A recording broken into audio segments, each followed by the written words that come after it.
Acho que conheço todos aqui, mas para quem não me conhece, me chamo Jéssica, né? Estou à frente da direção de ensino da universidade, da Pró-Reitoria de Ensino, juntamente com a professora Carla, com Madma e a Alita, nessa equipe da Pró-Reitoria de Ensino. E é uma satisfação muito grande a gente estar nesse evento aqui de planejamento, porque é um momento estratégico, é um momento de qualificação desse trabalho docente, né? Especificamente para o ensino de graduação. A proposta desse evento é reafirmar esse compromisso institucional com a formação docente, é uma ação inicial que a gente pensa, né, em materializá-la, em concretizá-la, em consolidá-la cada vez mais em outros eventos e outras parcerias também com a Pró-Reitoria de Gestão de Pessoas. Então, a gente busca, né, com esses momentos, uma postura ética comprometida, docente, né, que busca essa consistência acadêmica. E esse evento, ele tem também o objetivo de fortalecer a reflexão coletiva das práticas pedagógicas, dos currículos, dos desafios que atravessam, né, a sala de aula, os desafios que se colocam para os docentes da universidade, pensando o planejamento justamente como um ato formativo, um ato político, né, que atravessa todos os projetos pedagógicos. Então, todo esse trabalho que é desenvolvido na Pró-Reitoria de Ensino, nos projetos pedagógicos, também passa por essa formação docente, né, para pensar essas metodologias, pensar as avaliações aliadas aos princípios institucionais da UFOPA e, consequentemente, as DCNs de todos os cursos, né. E por isso, os temas que a gente apresenta aqui, né, inicialmente, são os desafios teóricos e metodológicos da educação intercultural na formação superior, que propõe aí a gente pensar e reafirmar a centralidade do diálogo entre os saberes interculturais, né, o reconhecimento da diversidade desse público discente dentro da universidade, a valorização dos povos, dos territórios da Amazônia, né, na construção desse conhecimento científico. E esse tema ele vai ser proferido pelo professor Maxim Paulo Carreiro, né, que faz parte da Universidade Federal de Roraima e da Universidade Federal do Delta do Parnaíba. Professor Maxim, que é um grande parceiro da UFOPA, atua conosco há vários anos já nessa frente de interculturalidade, em tantos outros projetos. Professor Maxim, desde já é um prazer enorme, é uma satisfação enorme ter você conosco mais uma vez, que essa parceria seja longa, e se estenda por muitos mais eventos como esse.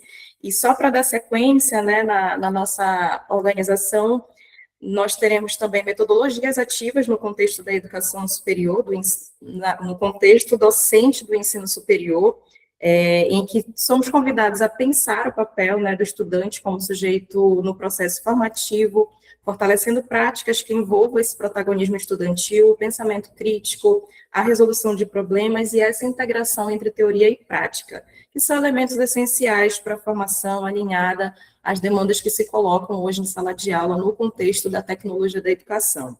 E, por fim, por uma prática docente antirracista, desafios e caminhos no contexto amazônico, pensando o avanço na consolidação de uma universidade comprometida com a equidade, com as relações étnico-raciais e com a construção de ambientes acadêmicos inclusivos que enfrentam desigualdades históricas e que promovam a justiça social. A professora Maria Lina, né, estará conosco na sequência, e logo após também a professora Luana, e mais à frente também faço a apresentação específica delas. Bom, para chamar o professor Maxim Repeto Carreiro, destaco, né, a sua graduação em bacharelado em Ciências Humanas e com menção em História na Universidade do Chile, mestre e doutor em Antropologia Social pela Universidade de Brasília, com pós-doutorado no Centro de Investigações e Estudos Superiores em Antropologia Social, no México, com bolsa CAPES, MEC Brasil. É professor titular da Universidade Federal de Roraima, no curso de Licenciatura Intercultural no Instituto Insiquirã de Formação Indígena, atua nos programas de pós-graduação em Sociedade e Fronteira e Educação na Amazônia, o Educa Norte, doutorado, professor no exercício provisório na Universidade Federal do Delta do Parnaíba, no curso de Turismo, e desde maio de 2025. Participa nas seguintes associações e redes, da ABA, Associação Brasileira de Antropologia, Rede de Formadores de Educação Intercultural da América Latina, Associação Nacional de Pesquisa e Pós-Graduação em Educação, e Rede Latino-Americana de Alfabetização, coordenando ainda o grupo de pesquisa CNPq,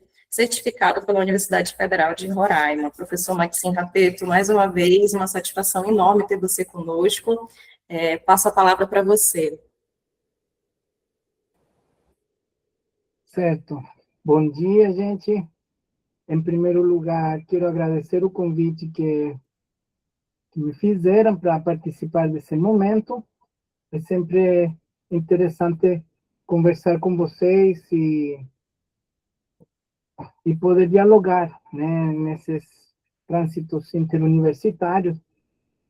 Eu já estive ali na UFOPA algumas vezes e eu tenho muito apreço pelo trabalho de vocês, muito carinho pelo que vocês fazem aí, e nesse sentido, eu estou trazendo essas reflexões aqui para ajudar nesse debate do seminário. Então, em primeiro lugar, queria agradecer, Jéssica, e aí a toda a equipe da Pró-Reitoria de Ensino e da gestão aí que está, parabenizá-los por esse debate que vocês estão trazendo, sempre importante esses momentos de reflexão pedagógica conjunta, né?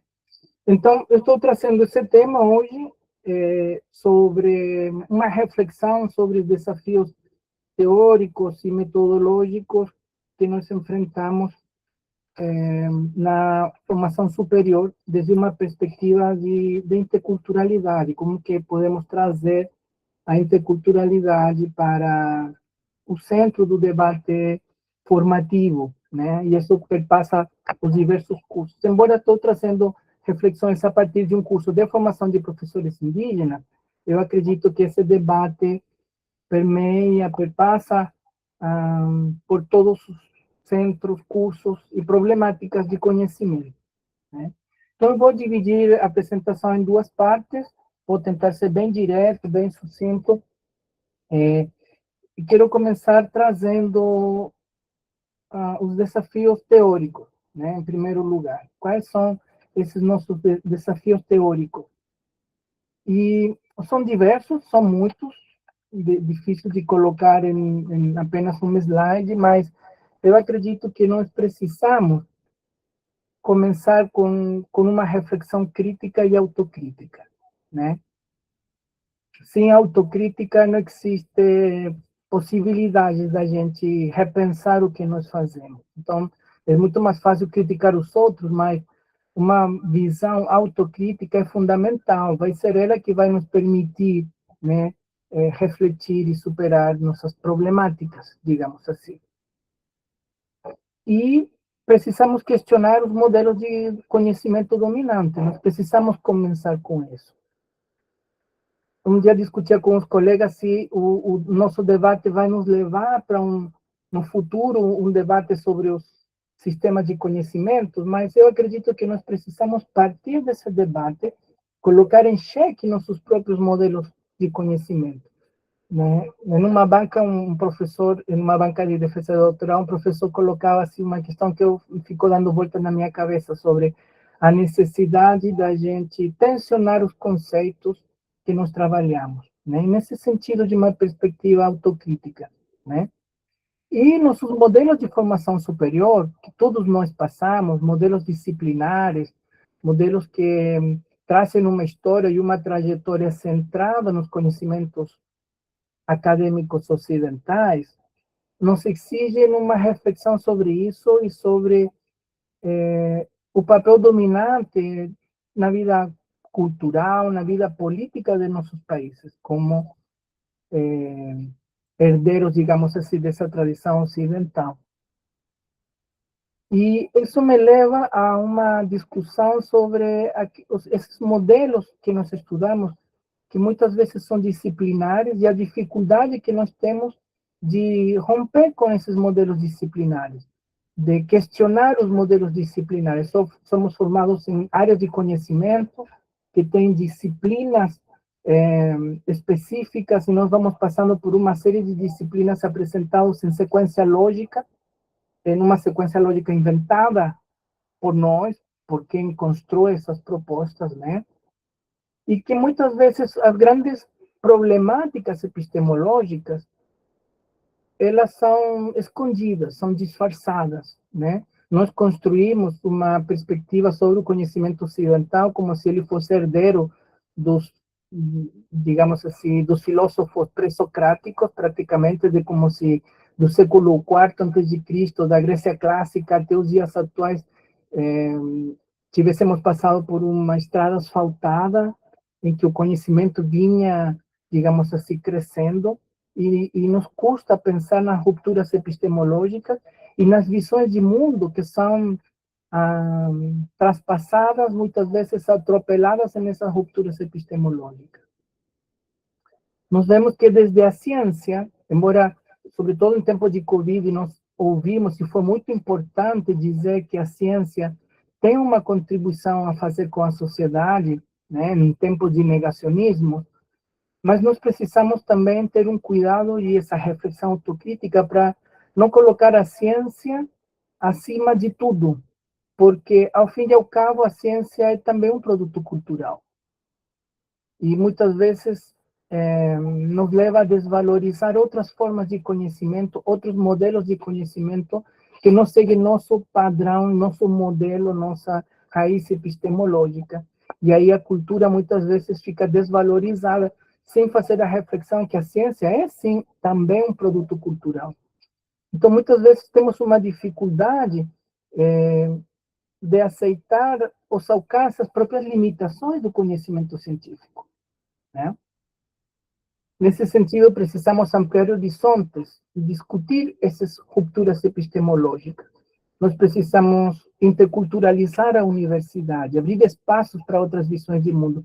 Eu quero trazer como exemplo uma reflexão da servidora ali da UFOPA, Terezinha do Socorro Lira Pereira, que tem na tese de doutorado dela uma reflexão muito importante sobre como as epistemologias indígenas, focada no povo Waiwai, que é um povo muito presente ali na UFOPA, não só, mas ela focou o trabalho nessa, como essas epistemologias podem nos ajudar a repensar a universidade, olhando no conjunto, de forma integrada, a universidade nos diferentes cursos. Nós verificamos que muitas vezes as culturas ou os povos indígenas são reduzidos a objetos de pesquisa, né? Ainda tem gente que fala, olha, o meu informante, o que nos coloca um alerta sobre como pensamos essa relação sujeito-objeto, né? Muitas vezes temos dificuldade em reconhecer que esses povos, essas sociedades que são contemporâneas, que não são algo do passado, elas são sujeitos históricos e precisam ser reconhecidas como tal.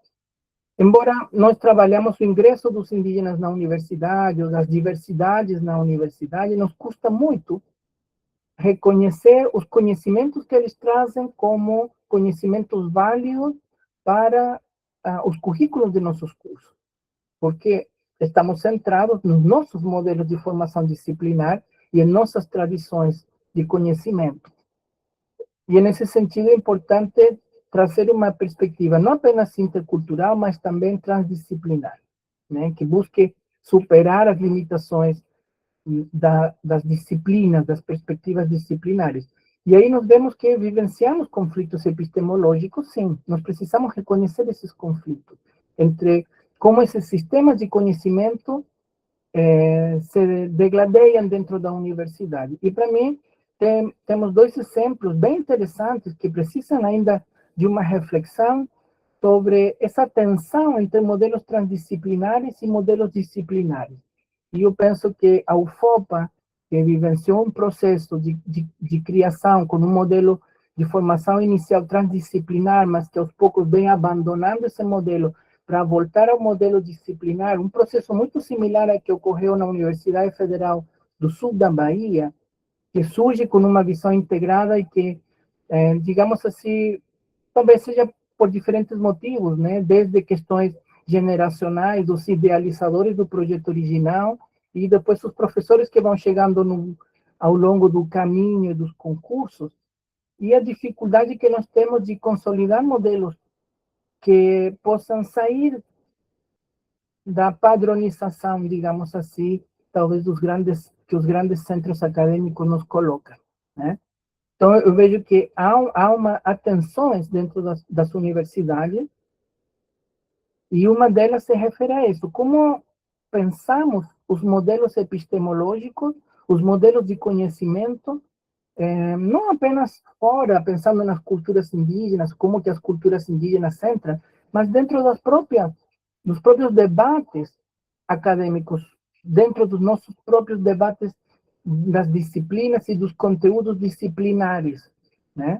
Então, modelos mais transdisciplinares que buscam, que têm uma visão mais holística, que têm uma visão mais integrada, dos quais eu sou muito fã, digamos assim. Eu acho interessante porque nos permitem buscar uma visão integrada do mundo, da realidade e do conhecimento. Quando nós voltamos atrás para modelos disciplinares, nós voltamos a cair nas nossas caixinhas e, de alguma forma, nós perdemos essa visão do conjunto, que eu acho muito importante, né? Então, nós pensar nessa, como podemos superar as, as limitações que nossos modelos disciplinares nos apresentam. Em certo sentido, nós vivenciamos um etnocentrismo cultural. Eu coloco isso também, eu faço uma autocrítica sobre isso, não estou falando em específico de ninguém, mas para a gente pensar como nós, eu me coloco dentro disso, temos uma dificuldade nessa relação com outras formas de conhecimento, às vezes com outras disciplinas, às vezes com outros modelos teóricos dos que fora do meu, como se o nosso próprio modelo fosse o único, né? Nós terminamos meio que naturalizando ah, nossos modelos culturais e de conhecimento, né? E outros modelos dos quais eu não gosto ou que eu não conheço, muitas vezes terminamos meio que colocando em um segundo plano, ou muitas vezes não nos questionando ou não tensionando quanto eles podem nos contribuir ou não para o debate que a universidade precisa fazer. Isso é muito claro quando a gente fala dos conhecimentos de imigrantes, de povos originários, de ribeirinhos, de quilombolas, em geral de populações marginalizadas dos processos políticos, econômicos e sociais da sociedade, né? Também esses modelos modernizantes, né, modernizadores que, digamos assim, a modernidade tem nos trazido, né, os lemas da Revolução Francesa de igualdade, fraternidade, que de alguma forma são importantes para a construção do modelo político republicano que vivemos, eles vivenciam uma série de problemáticas também, porque até onde nós somos tão fraternos, até onde a igualdade realmente nos permite compreender e construir uma sociedade mais justa. Muitas vezes essa própria lógica igualitária nos impede de reconhecer os outros, né? Como se todos fôssemos iguais, no mesmo sentido de igualdade, e tivemos uma única régua para medir as diferenças. Quando muitas vezes nós precisamos compreender que nós somos iguais a outros seres humanos porque somos diferentes. Somos diferentes no sentido de que cada um pode ter uma unidade lógica de conhecimentos e de vida social e cultural. E por termos cada um uma lógica e uma unidade, uma centralidade, uma visão de mundo, é por isso que somos iguais. Não somos iguais porque pensamos igual. Somos iguais porque você pensa, porque nós pensamos. É por isso que somos iguais. Só que a lógica igualitária que vem se impondo desde a modernidade ocidental não traz isso. Traz como somos todos iguais perante a lei, né? E isso termina nos trazendo algumas dificuldades de compreensão dos desafios. E esses desafios são em termos de modelos, né? Como pensamos tanto a diversidade cultural como os próprios modelos de conhecimento. Então, trago aqui uma imagem que eu já apresentei alguma vez ali na UFOPA. Eu gosto muito porque nos ajuda a pensar em modelos, em como pensamos, né, a cultura, mas hoje eu quero trazer esse modelo para repensarmos os modelos de conhecimento, né, os nossos desafios epistemológicos na formação superior. Então, nesse primeiro à esquerda, nós vemos um modelo de mosaico, onde temos realidades separadas, que podem ser culturas, em um modelo de multiculturalismo, onde as culturas se reconhecem, mas elas, cada uma no seu canto. E que é, em certo sentido, equivalente a um modelo disciplinar, onde cada disciplina está no seu canto, tem um campo de domínio, e as outras disciplinas estão do lado. E o conhecimento escolar é muito nesse modelo, né? Na escola, na educação básica, toca uma campainha e a gente passa de história para matemática, toca a campainha e passamos para português ou passamos para biologia. E muitas vezes na universidade nós repetimos esse modelo, nós reproduzimos esse modelo em que os conhecimentos, sejam culturais ou sejam científicos, digamos assim, ficam separados e nós temos uma dificuldade em produzir uma integração, em promover uma integração.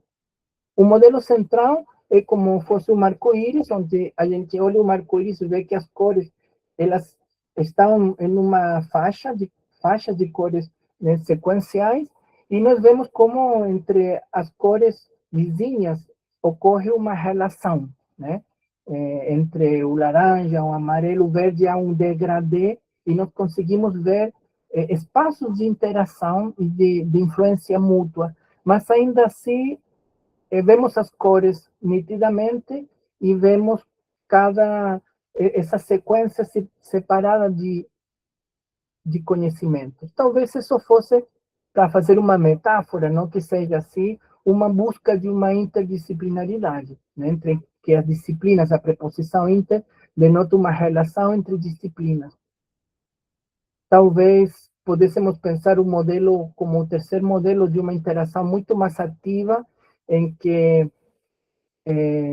lógico que as disciplinas ou as culturas não desaparecem por completo, mas elas têm um campo de radiação e de interação mútua muito mais ampla do que o modelo anterior, porque no anterior cada cor se relaciona apenas com a cor vizinha. Aqui nós podemos ver uma interação maior e uma influência maior em que, na verdade, nós não temos cores tão puras e nós temos um degradê bastante amplo, grande, em que talvez busquemos uma transdisciplinaridade. A preposição trans busca essa ideia de ir além dos limites das disciplinas, né? Então, estou trazendo essa imagem para pensar modelo de como se pensa nas culturas, como se pensa nos conhecimentos, e também pensar nos desafios, nossas limitações em torno de como pensamos esses modelos. Pois bem, sabemos que a cada referencial teórico há também um referencial metodológico, né? A metodologia responde à pergunta como. Se a teoria traz os conceitos, traz as ideias, a metodologia nos coloca o desafio de responder como fazer isso, né? Como poder levar isso na prática.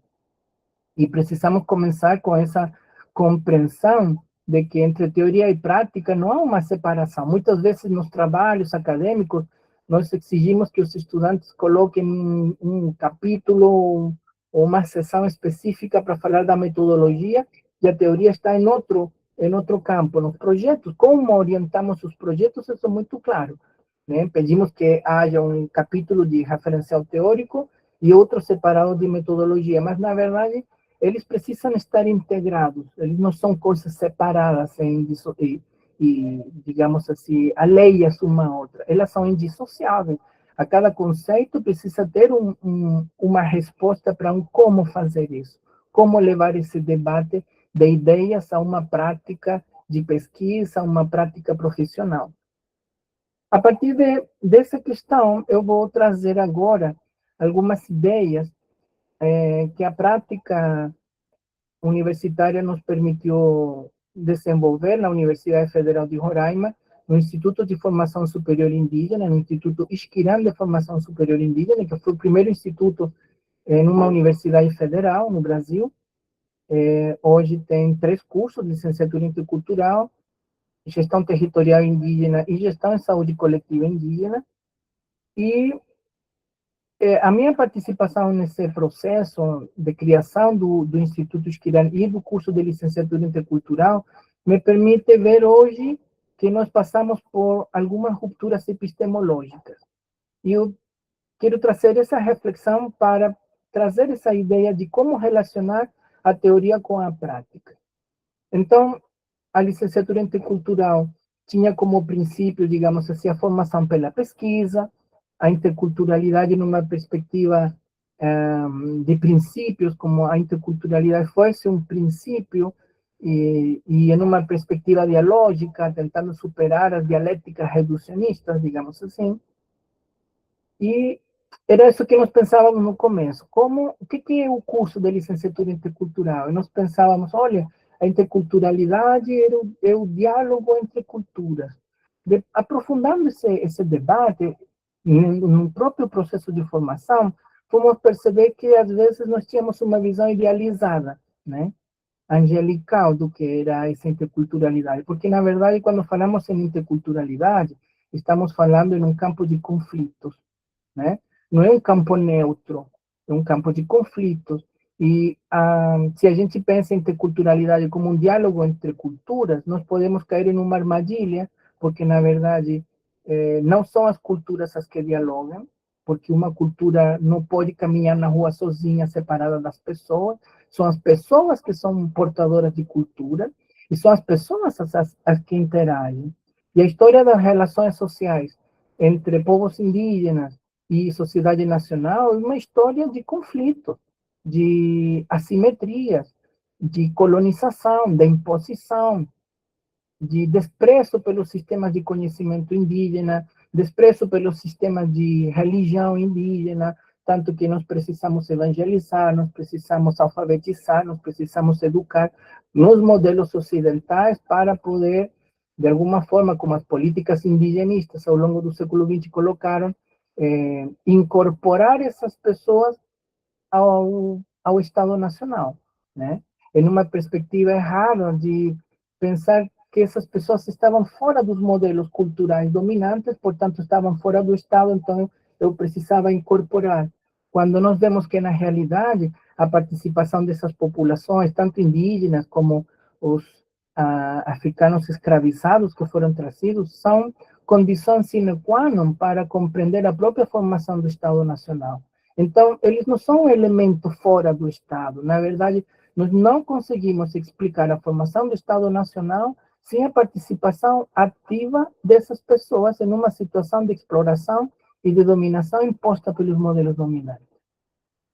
Então, a interculturalidade não pode ser vista apenas como um diálogo entre culturas. Nós precisamos assumir que é um conflito histórico. Agora, como trazer isso para a prática pedagógica, para os desafios do dia a dia?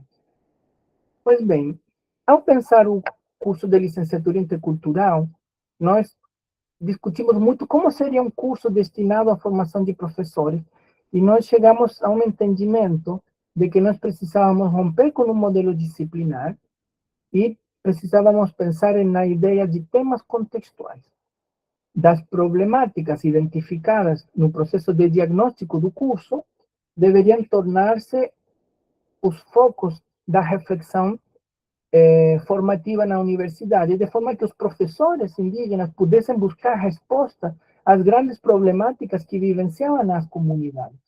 Ou será que a gente eu sou professor de História e de Antropologia, ou será que a gente vai aplicar um curso de História em que a gente vai ensinar História de Roma, História de Grécia, História do Egito, essa sequência, né, unilinear, evolucionista que o Ocidente construiu da história universal, que é apenas a história do Ocidente, e a gente iria repassar um monte de conteúdo que as pessoas teriam dificuldade de compreender, como isso lhes ajudaria a compreender as problemáticas do dia a dia. Então, nesse sentido, surge a ideia dos temas contextuais para problematizar a realidade social e buscar respostas aos desafios do dia a dia, aos desafios que as novas gerações de estudantes se enfrentam. Para isso, iríamos precisar dos conhecimentos acumulados pela humanidade, mas precisava ser de uma forma dinâmica, e aí que nós colocamos um pé na interdisciplinaridade como um princípio, e que eu penso que até o dia de hoje tem sido bem interessante para uma formação inicial, generalista, que dá as bases para compreender o que vem depois.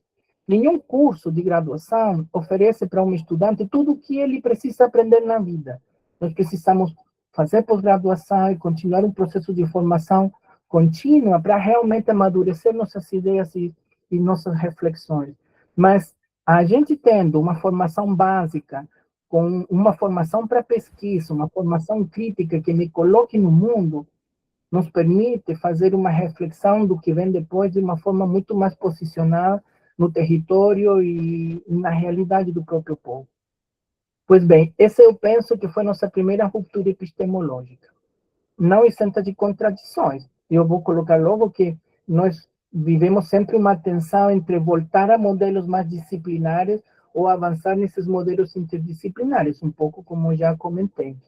A segunda ruptura epistemológica nós vivenciamos quando participamos de um projeto apoiado pela Fundação Ford, um projeto internacional que se chamou Educação Cidadã Intercultural para Povos Indígenas na América Latina em Contextos de Pobreza. Era um nome bem longo, que nos permitia discutir o que era a educação para uma cidadania intercultural. E foi interessante, porque a gente já tinha um curso de licenciatura intercultural, nós já tínhamos problemáticas de cidadania dentro do curso, era um curso de educação, mas quando a gente alinhou essas três palavras, educação cidadã intercultural, foi como criar uma nova palavra-chave. E foi como abrir uma nova, encontrar uma chave para abrir uma outra porta. Então, se nós discutíamos cidadania, interculturalidade e educação, quando buscamos compreender como essas palavras podem se articular em um conceito novo, foi uma nova descoberta, porque passamos a discutir como os projetos educativos, em uma perspectiva de interculturalidade crítica e de formação cidadã crítica, nos permitem discutir a formação de professores e de estudantes em comunidades indígenas na Amazônia. Então, o que significa vivenciar uma cidadania plena quando em comunidades indígenas se enfrentam problemas, por exemplo, como o garimpo, o desmatamento, o avanço do agronegócio, ou da mineração, ou das grandes represas, ou das hidrovias, né? Quais são os desafios que um grupo humano tem para vivenciar a cidadania, para além da teoria, quando a gente estuda nos livros escolares o que é cidadania, ou a gente escuta o Tribunal Regional Eleitoral no período de eleições dizer exerça sua cidadania e vote. Quando se reduz a cidadania ao mero ato formal, de uma democracia formal que nos permite eleger representantes que no dia seguinte muitas vezes fazem coisas contra a própria sociedade. Diferenciando esse modelo de participação social com os modelos comunitários, onde a democracia é ativa, onde as pessoas participam, onde as pessoas podem questionar as lideranças comunitárias, inclusive trocar as lideranças comunitárias quando elas não se alinham com a perspectiva da comunidade. Então, esse também foi um segundo momento de ruptura, como a gente poderia realinhar conceitos e criar novas perspectivas de pesquisa e de formação.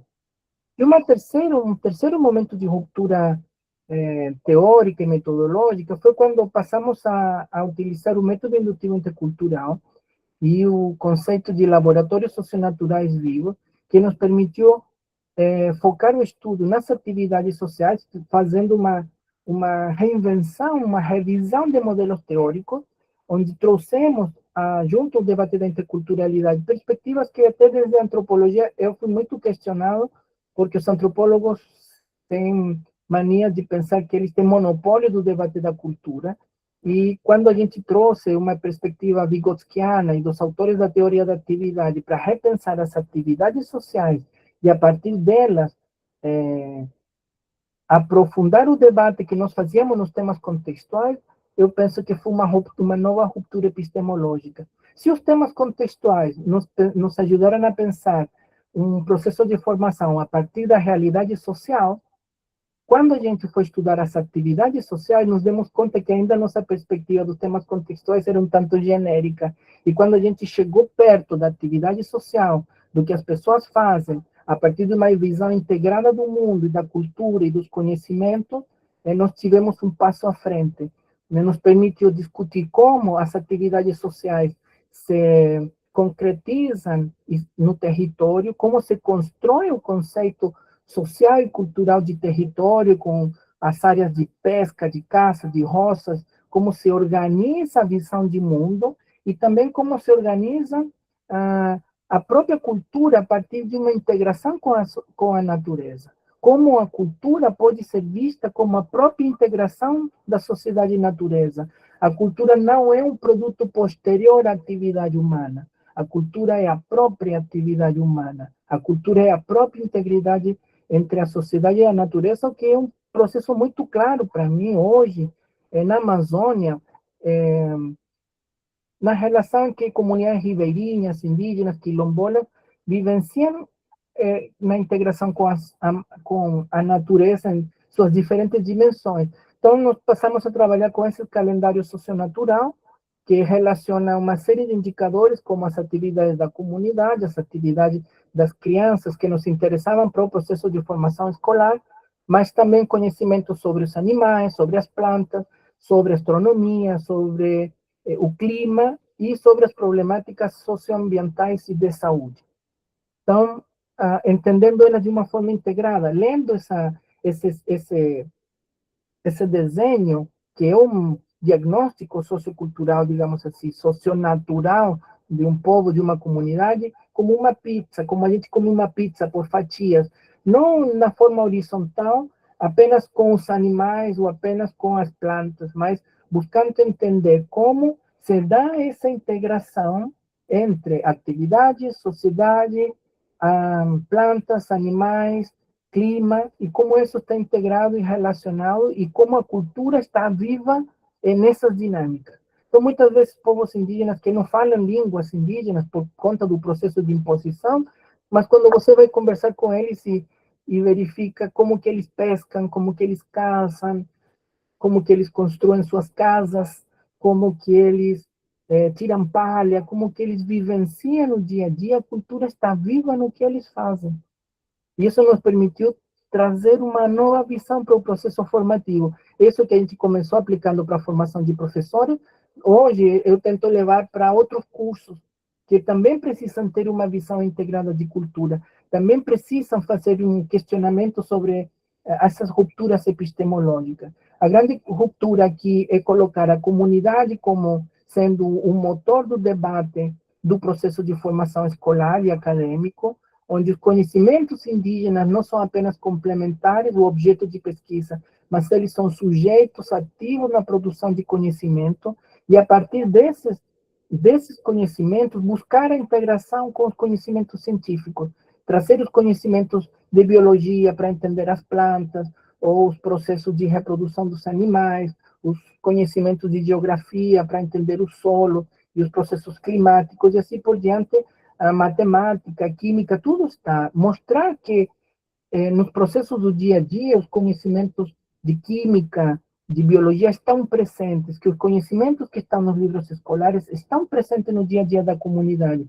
E mostrar que os debates e os conhecimentos do dia a dia da comunidade estão também presentes nos livros escolares. Isso nos trouxe uma ruptura no sentido de sair da centralidade dos modelos ocidentais e poder colocar uma perspectiva para construir interculturalidade. É fácil falar de interculturalidade, mas não é fácil construir ela no dia a dia. Pois bem, para encerrar, como trazer essas reflexões para dentro da formação superior, né? Não é fácil, há muitas contradições que precisamos superar. Não se trata apenas de um panfletismo irreflexivo, nós precisamos compreender, precisamos estudar, mas precisamos estar abertos para esses debates e assumir que nós vivenciamos essas contradições. Essas contradições muitas vezes estão dentro, não apenas na escola ou na relação entre pais de alunos na escola e professores, ou secretarias de educação, porque as secretarias de educação impõem também modelos muitas vezes muito distantes dos modelos, e o Pará teve um debate muito intenso sobre isso o ano passado, mas dentro da própria universidade nós vivemos essas contradições, esses conflitos epistemológicos que muitas vezes está dentro do nosso próprio coração, das nossas próprias limitações, né? A dificuldade e a necessidade da gente superar essa visão utilitarista dos povos indígenas e repensar a relação sujeito-objeto. Eu penso que é muito importante nas universidades da Amazônia pensar na formação dessa população da região para empoderar essa população, não apenas para vivenciarmos novos processos de evangelização teórica e metodológica, não é para que eles rezem na nova cartilha, mas como podemos reconhecer essas formas de conhecimento que são válidas e que nos permitem repensar a vida. Por exemplo, a questão dos projetos de pesquisa. Nós ensinamos como fazer projetos de pesquisa, tem uma estrutura organizacional, uma lógica organizacional. Quando a gente vai numa comunidade e pergunta de um parente como que ele organiza a construção e a elaboração de uma roça, ele vai organizar os conhecimentos para construir uma roça de uma forma totalmente diferente. E muitas vezes nós levamos e ensinamos eles a fazer projetos para construir roças, ou projetos sociais, ou ensinamos a fazer projetos na lógica do fundo, né, do mercado que financia projetos sociais ou econômicos. E deixamos de lado as lógicas que eles têm para pensar como se seleciona um tipo de solo, como se selecionam as plantas, como que se pensa essa integridade sociedade e natureza, né? Nos traz uma necessidade de pensar a responsabilidade social da universidade pública, né? Qual é o papel da universidade pública? Será que todos nós estamos discutindo para que serve a universidade? Será que só para ganhar meu salário ou só para cumprir meu horário e formar e lançar ao mundo pessoas que muitas vezes não trazem um amadurecimento reflexivo? Nós precisamos nos perguntar sobre isso. Eu penso que a pandemia nos colocou esse debate muito forte, né? Houve um questionamento que continua a existir, muito forte, sobre o papel da universidade. Muita gente que disse a universidade não serve, a universidade não forma, a universidade só faz lavagem cerebral. Eu acho que nós precisamos assumir essa crítica e fazer uma autocrítica no sentido de repensar qual é a finalidade da produção de conhecimento. A CAPES, o CNPq, tem tido programas bem interessantes nos últimos anos, em que vem trazendo estímulos para que a pesquisa e a pós-graduação, por exemplo, tenham cada vez mais uma inserção social. A inserção social regional como um ponto de avaliação importante que antes não era considerado. Só você considerava a avaliação, a produção dos professores nos processos avaliativos da pós-graduação. Pois hoje a inserção social, o impacto que a extensão tem nas comunidades é muito importante e nós precisamos trazer esse debate também, né? Quais são nossos desafios para a formação das novas gerações? E aqui não tem receita. O lance é que a gente precisa assumir nossas limitações, nossas contradições e enfrentá-las em um debate teórico e metodológico que nos permita pensar a inovação, mas uma inovação que supere essa visão reducionista da inovação, apenas centrada no empreendedorismo ou em novas tecnologias, para a gente poder pensar na necessidade de uma inovação pedagógica, de uma inovação social, de uma inovação ambiental, de uma inovação cultural, não apenas na Amazônia, mas para o mundo, de uma forma em que a universidade possa trazer, construir respostas aos grandes desafios e demandas que a sociedade nos coloca. A sociedade está esperando a resposta da universidade. Nós precisamos trabalhar para construir e ajudar a que nossos estudantes possam levantar e construir essas respostas. Talvez não vamos ser nós que vamos fazer essa resposta, mas nós temos uma responsabilidade em ajudar com debate teórico e metodológico para que nossos estudantes se formem na construção dessas respostas. Bom, gente, fiquei meu tempo. Agradeço a oportunidade e muito obrigado.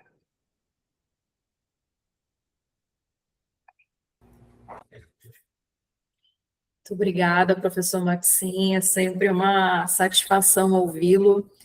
A Universidade Federal de Roraima tem um caso, né, de exemplar e, digamos assim, de sucesso, que também é referência para a gente na universidade. Então, esse debate, ele sempre está em voga, né, na UFOPA, e fica o desafio para nós pensarmos para além, né, o que seria essa interculturalidade. Enquanto você falava, eu fiquei pensando muito aqui em algumas estratégias que a universidade tem feito, vamos dizer assim, minimamente, né, mais fora do que seria esse modelo tradicional de ensino. E aí a gente tem algumas articulações com o Pronera, né, os projetos do INCRA, voltados para a educação no campo, e eles têm como alicerce tanto a pedagogia por projetos, como a educação popular, né, e isso aproxima muito a metodologia baseada na pesquisa, baseada na inserção regional, baseada na inovação pedagógica, social e ambiental que você falou, né? Então, penso que tem caminhos aí muito interessantes para que a gente tome como referência. Bom, temos agora uns 15 minutinhos para perguntas e comentários. Quero registrar aqui a presença de 105 pessoas, então, muito agradecida, né, pela presença de todos. A Pró-Reitoria de Ensino fica super feliz, digamos assim, a equipe toda, de contar 106 pessoas. Esses momentos são momentos muito importantes de formação em que a gente pode parar um pouco e pensar no contexto da educação, né, do ensino superior na universidade e para todos os cursos de graduação. Quero registrar aqui a professora Cássia Rodrigues, sempre atuante nesses momentos, e ela coloca aqui: triste que nossa universidade tenha retrocedido nesse aspecto. Desenvolver uma educação na perspectiva da interculturalidade crítica exige muito encontro, participação, superação de verdades conceituais rígidas e planejamento. A prática da educação multicultural crítica exige mais. Parece que não estamos conseguindo fazer isso. Será que não estamos conseguindo avançar neste aspecto por estarmos sendo furtados em nosso tempo, por não sabermos fazer, por não termos a intenção de fazer diferente? E aí, professor Maxim, passo para você comentar, mas se você quiser, a gente pode juntar as 3 perguntas que surgiram, mais 2 que surgiram, ou o senhor comenta cada uma? O que prefere? Não, vamos juntar melhor. Certo. E aí, só lembrando, a frequência está aqui no chat, então, por favor, assinem, né? Esse momento terá certificação, é importante que vocês registrem para que a gente possa fornecer a certificação. Tem um perfil aqui, Conference, não sei bem quem é, mas, bom, coloca assim: considerando a crescente valorização da educação intercultural na formação superior, até que ponto as universidades estão realmente promovendo uma transformação epistemológica em seus currículos e práticas pedagógicas, e não apenas incorporando a interculturalidade como um discurso politicamente correto ou como um conteúdo periférico? Muito bom. Quando se fala em interculturalidade, estamos dispostos a questionar a hegemonia das matrizes teóricas eurocêntricas e a legitimar outros modos de produção de conhecimento, ou continuamos operando dentro das mesmas estruturas de poder acadêmico, apenas como uma nova terminologia? Deixa eu ver se tem mais alguma coisa. É o Alípio que fez essa colocação. Muito obrigada, Alípio. Tem mais uma perguntinha aqui, vou colocar. Considerando a crescente valorização da educação intercultural na formação superior, até que ponto as universidades estão promovendo uma transformação epistemológica em seus currículos e práticas pedagógicas? E não apenas, acho que é a mesma pergunta, né, Alípio? E não apenas incorporando a interculturalidade como um discurso político correto ou como um conteúdo periférico. É a mesma pergunta, só Alípio se identificando. Bom, são essas 3 perguntas, professor, se eu puder comentar, por favor. Certo. Eu vejo que estes conflitos e as contradições que nós vivenciamos são amplas, são diversas e precisam um momento de reflexão autocrítica. Veja, os cursos, as universidades são formadas por pessoas. Esses conflitos são nossos, somos nós nos conflituando. Às vezes nós conflituando com nós mesmos, nossos próprios modelos são questionados e é muito mais fácil responder a um modelo disciplinar centrado no nosso próprio umbigo, digamos assim. É muito mais fácil a gente fazer uma trincheira em torno de nossa área de conforto do que estarmos abertos a questionamentos. Qual é o maior desafio em tudo isso que eu vejo? É que esse questionamento precisa ser permanente. Não é um questionamento que você faz apenas em um único momento e faz uma única crítica. É um processo permanente de crítica e de autocrítica, se nós não avançamos, né? E aí nós temos uma dificuldade, e eu me coloco também dentro dessa dificuldade. Todos nós, e a maioria de nós, fomos formados em cursos disciplinares. Os cursos interdisciplinares são mais recentes, digamos assim.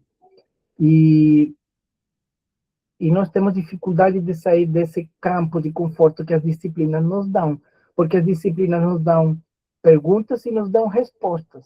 Quando a gente tem as respostas prontas, a gente meio que se acomoda. Eu aprendi com um professor no Chile que o desafiador não é o professor entregar respostas, mas entregar perguntas, né? Que o grande desafio é um professor fazer pensar o estudante para que o estudante possa construir suas respostas. Mas isso nos coloca em permanente questionamento as perguntas. E isso também nos exige mais trabalho. É mais fácil, é mais cômodo eu manter a minha lista de perguntas e ficar dando voltas em torno delas, de que me colocar como desafio a necessidade permanente de construir novas perguntas. Então, tem um debate ali que precisa ser amadurecido de forma geral, né? Quando a gente vivencia modelos interdisciplinares ou transdisciplinares, nós vemos essa tensão. Eu digo que na minha própria universidade, no próprio Instituto Esquirán, de Formação Superior Indígena, nós vivenciamos esse conflito também, né? Nós temos como um modelo de temas contextuais, mas vivemos em uma tensão permanente entre os desafios de aprofundar esse modelo ou o retorno a modelos mais disciplinares. Sobretudo quando em novos concursos vão chegando professores novos que não estavam, digamos assim, na mesma dinâmica política de construção dos projetos originais, que já traz sua formação, que tem uma dificuldade de se integrar nesses debates, é muito mais fácil voltar ao modelo disciplinar. E não é pelo rótulo, porque eu vejo que, às vezes, a gente pode fazer disciplinas, como eu penso que eu já ministrei algumas disciplinas que eu acho que foram bem interessantes, mesmo se chamando de disciplina, e não de temas contextuais. Quando, às vezes, eu vejo que podemos ofertar temas contextuais ou problemáticas interdisciplinares, mas ficam só no rótulo e, na prática, são meras disciplinas também. O debate interno é disciplinar, é compartilhado, separado, fragmentado. Os conhecimentos são colocados um do lado do outro e não se busca um questionamento às perguntas. Eu acho que o que tem que ser colocado é um questionamento permanente às perguntas. Eu vejo que as universidades têm, sim, uma dificuldade de integrar as interculturalidades em uma perspectiva epistemológica, né? Se nós temos dificuldade de trazer isso para dentro de nossos cursos ou de nossas disciplinas, a instituição tem uma dificuldade porque são formadas por pessoas, as mesmas pessoas que têm essa dificuldade nesses desafios, né? E eu penso que o desafio é grande, é enorme, mas não é intransponível. Nós precisamos ter essa certeza, essa clareza da necessidade de continuar com esse debate.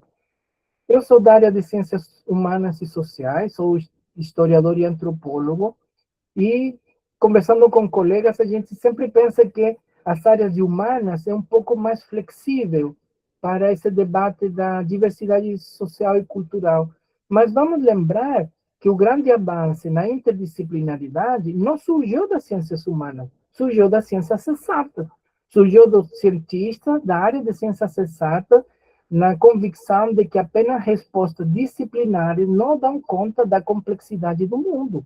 Um mundo muito mais complexo do que a gente pensa de primeira e precisa respostas complexas, que só a química, só a física, só a biologia não conseguem responder. Por isso que as grandes áreas de conhecimento que são fortemente interdisciplinares são das áreas das ciências mais duras, digamos assim, exatas. Por exemplo, a robótica. A robótica exige um trabalho de várias áreas de conhecimento integradas, né? Então, não vamos pensar que é apenas um debate das ciências humanas. Eu vejo que, inclusive, os grandes teóricos da interdisciplinaridade vão surgir desde as áreas das ciências exatas. Agora, como que as ciências humanas podem trazer isso de volta para si e se retroalimentar e, de forma geral, a universidade em uma perspectiva epistemológica? E aí nos fica claro para mim que não é apenas um debate de conhecimento, mas é também um processo político. A universidade e a produção de conhecimento, o debate epistemológico é também um processo político. É interessante, sempre me chama a atenção que das ciências humanas sempre falamos isso, que há um processo político na universidade, e é exatamente no campo do processo político que a gente perde. É político não no sentido de uma política partidária, é político no sentido de que implica a definição de objetivos, a definição de estratégias para alcançar esses objetivos. Isso que nos torna político enquanto seres sociais, que podemos construir a sociedade, podemos definir objetivos e trabalhar para alcançar esses objetivos. E nesse sentido somos políticos, somos seres sociais e políticos. E muitas vezes é na falta de clareza, na falta de um aprofundamento crítico em que essas perspectivas críticas, multiculturais ou interculturais ou inter ou transdisciplinares, elas terminam meio que escorregando e tendo dificuldade do avanço, porque não é apenas um debate sobre conhecimento. E esse é o desafio talvez maior que a gente precisa compreender. O conceito de universidade não é no sentido de que apenas tem um único conhecimento, é no sentido de que o universo ele é integrado e é uma única unidade, e dentro dele estão todos os conhecimentos. Né? Às vezes, eu mesmo já pensei, olha, a universidade, tem gente que fala na pluriversidade para falar da diversidade de conhecimentos, mas, na verdade, o que nós precisamos compreender é que a universidade tem que ser vista de uma forma integrada, e o mundo precisa ser visto de uma forma integrada. A cultura, os conhecimentos precisam ser vistos e compreendidos de uma forma integrada e não fragmentado e parcializado, porque é isso que mata a universidade. Muito bom, professor. Tem mais uma perguntinha, se você puder comentar. Antes disso, gostaria de registrar aqui também a presença da professora Maria Júlia, que também é coordenadora de uma turma, né, do Pronera, de Geografia, o professor Cauã, nosso pró-reitor de Planejamento, a professora Ediene, nossa pró-reitora de Cultura, Comunidade de Extensão, a professora Eldra, aqui representando também o Destiminar, a professora Vânia Alexandrina, nossa diretora das Ações Afirmativas na Proges, muito grata pela presença de todos. Professor Cauã, assim, quando se fala em desafio, interculturalidade, interdisciplinaridade, como podemos trabalhar esses aspectos no contexto das disciplinas, ementas, que precisamos inserir em nossas grades? Ainda, como inserir o território ou o momento aldeia em nossos cursos, considerando as limitações em relação à logística para os próprios estudantes? E aí, destacando que o professor Cauã faz parte, né, do Instituto de Formação Intercultural e Interdisciplinar, no curso de licenciatura em Interculturalidade, e uma das inovações, digamos assim, pedagógicas que o projeto pedagógico trouxe foi justamente a inserção desse tempo aldeia, e do que o grupo chamou de uma pedagogia da transversalidade, que seria justamente para tentar responder a esse momento em território, né? Então, o professor Cauã deixa aqui essa reflexão e essa pergunta. Avançando um pouquinho, o Valnildo Souza coloca: a teia de conhecimentos oriundos das realidades quilombolas e ou indígena pode ser também chamada de teia pedagógica, e seus conhecimentos têm em sua base a figura do ancestre. O professor Washington destaca aqui a sua citação: o grande desafio não é o professor entregar respostas, mas entregar perguntas. Pode comentar um pouco, professor, por favor? Com certeza, nós temos alternativas e possibilidades de trazer esses debates para a formação superior em sala de aula.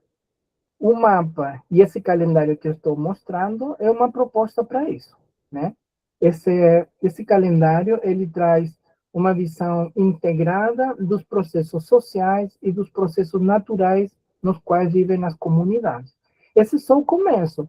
A partir daí, nós vamos poder aprofundar uma reflexão e convidar as disciplinas. Nós não estamos afastando as disciplinas, não estamos extinguindo as disciplinas e as áreas de conhecimento, mas nós precisamos ter um ponto de partida, que seja a realidade local e a visão de mundo, para que eu possa situar esses conhecimentos disciplinares e científicos, digamos assim. Muitas vezes há um erro epistemológico em pensar o conhecimento científico como se fosse apenas um conhecimento ocidental. Se a gente fosse estudar matemática só com o conhecimento ocidental, digamos assim, europeu, nós estaríamos usando ainda os números romanos, né? O grande desenvolvimento da matemática, digamos, que permite pensar nas viagens espaciais, veio a partir dos números indo-arábigos, da introdução do conceito do zero, dos números negativos, e todo esse desenvolvimento matemático que não teve origem na Europa.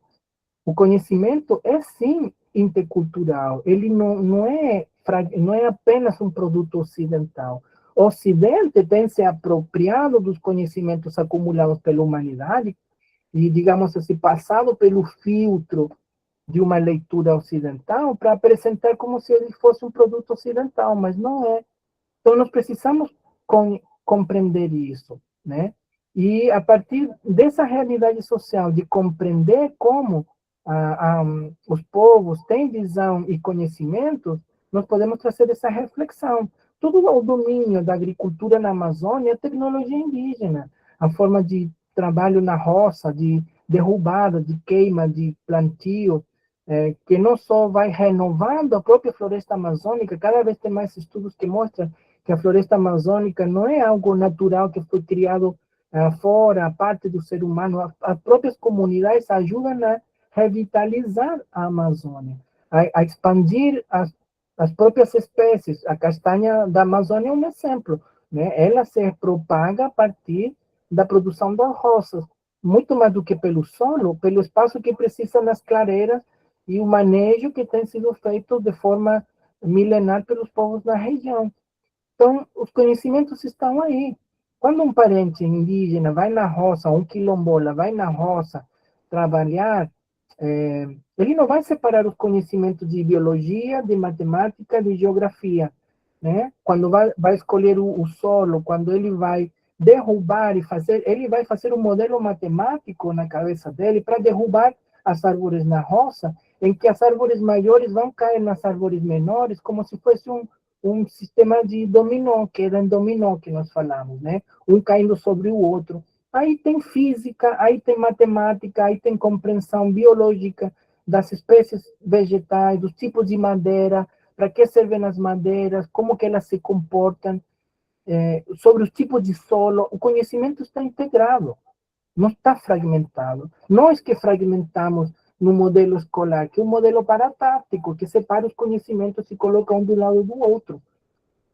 Nós precisamos reconhecer isso. E isso aqui é foco de pesquisa escolar, é foco de pesquisa universitária. Os estudantes precisam compreender essa realidade local para poder fazer essa reflexão e esse questionamento. Então, eu vejo que é possível, sim, fazer esse questionamento, só que é um questionamento mais amplo que traz também questões pessoais, de relações interpessoais, inclusive questões políticas, em como se pensa a produção de conhecimento. As universidades na Amazônia precisam estar abertas a isso. Eu vejo que, às vezes, da forma que o sistema brasileiro de universidade vai formando nos grandes centros, quando uma pessoa formada em um grande centro chega nessas universidades do interior da Amazônia, tem um choque, tem uma dificuldade de enfrentar, né? Eu já vivenciei muito isso, não só em Roraima, mas aqui no Nordeste também, quando as pessoas têm dificuldade de lidar com nossa fragilidades universitárias, de falta de laboratórios, de biblioteca, tudo falta para nós nos interiores do Brasil, né? Agora, como que nós podemos construir processos de conhecimento e processos políticos no sentido da participação cidadã e republicana na tomada de decisões?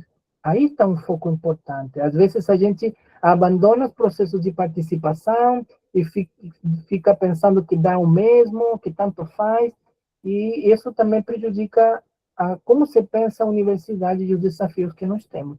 Agora, como trazer isso para a sala de aula? Precisamos pesquisar, não tem uma receita. Precisamos, e não tem uma única forma. Eu venho tentando trabalhar nessa perspectiva, mas eu reconheço que há outras formas que também são interessantes e podem ter resultados importantes. Eu acho que o desafio é testar, fazer um teste e depois nos perguntamos quais podem ser, se estamos respondendo as perguntas e que novas perguntas podemos construir.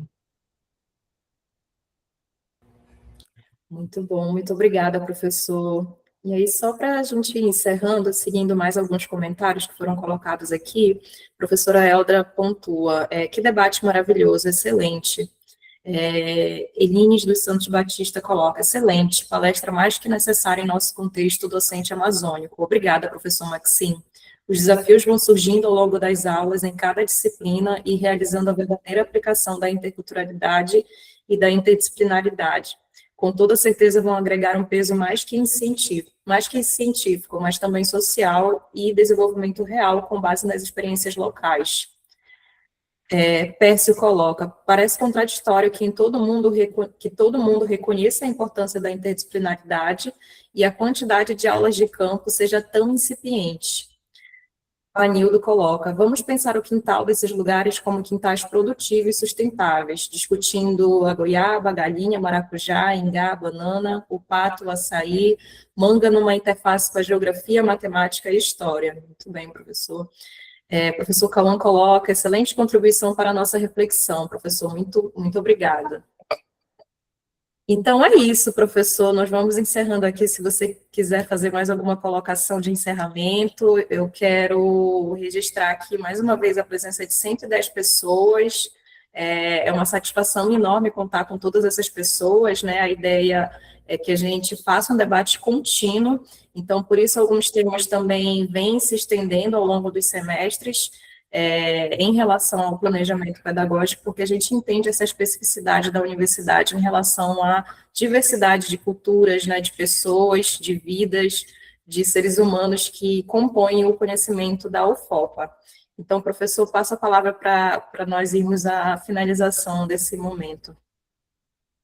Bom, só queria reiterar meus agradecimentos, Jéssica, a toda a equipe aí da UFOPA, a Pró-Reitoria de Ensino.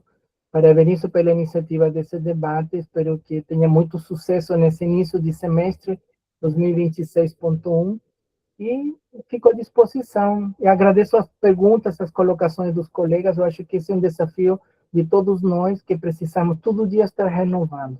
Não é algo que podemos deixar para os outros, e não é algo que podemos deixar para amanhã. Esse talvez seja nosso grande desafio. Todo dia precisamos estar nos reinventando para buscar essas perguntas, né? As respostas vão vir, mas são as perguntas as que nos precisam fazer perder o sono, digamos assim. Mas não para a gente se estressar e ficar, né, sofrendo no trabalho, mas pensando no nosso trabalho como um trabalho que traz dignidade, traz um debate para a melhoria das condições de vida das pessoas.